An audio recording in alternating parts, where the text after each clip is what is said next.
So someone expressed to me their confusion about God ordained marriage. And before I can even think about it, God said to me, Mary and Joseph. See, Mary and Joseph was meant to be married so that Jesus can come forth and it be a situation where he comes forth through the bond of marriage. Now remember, initially when Joseph found out that Mary was pregnant, he wanted to put her away privately, right? He didn't want anything to do with her. But God, an angel of the Lord, went to Joseph and told him to take Mary as his wife.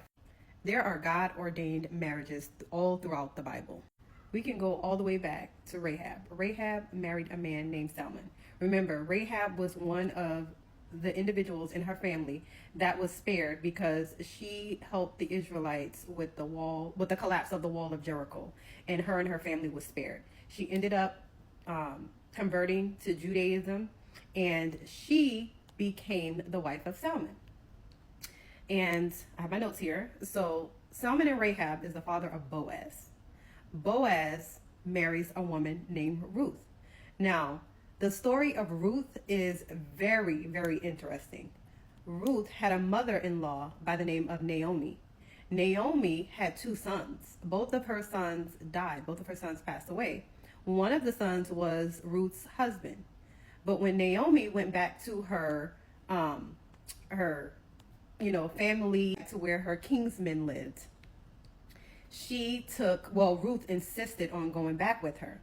So Naomi took Ruth back with her. Ruth basically took care of her as if she was still her daughter-in-law. Naomi gave Ruth instructions of basically how to make herself seen by Boaz.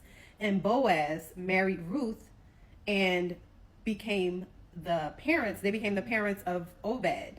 Now, Obed is the father of Jesse, right? And Jesse is the father of David, King David. So King David ended up doing some craziness, and he ended up getting with Bathsheba. We all know that story about how God took the first son out because David sinned, and then God had mercy on David. That first son passed away, and they ended up having more kids. So David had two kids by Bathsheba, Nathan and Solomon. King Solomon, we all know that God blessed him with wisdom. And then King Solomon is the relative that is related to Joseph, who is the father of Jesus, or who married Mary and is the father of Jesus, known to be the father of Jesus. So you see, God does care about who we marry. Who we marry is our story that God has the chance to mold, right?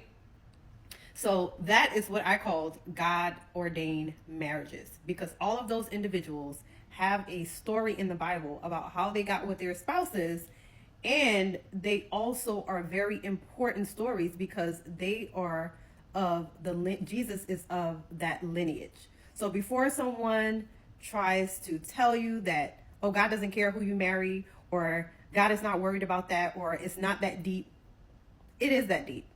Because who you marry and procreate with is very important because of the person or people that you're going to bring forth. And it has a lot to do with the generations of individuals that you bring forth that will continue to serve God. And we don't know who these individuals will become in terms of, in the kingdom of God. So hopefully this is something that resonates with you. So the next time somebody say to you, hey, it doesn't matter who you marry, it's not that serious. No, you would like to beg to differ. It is that serious.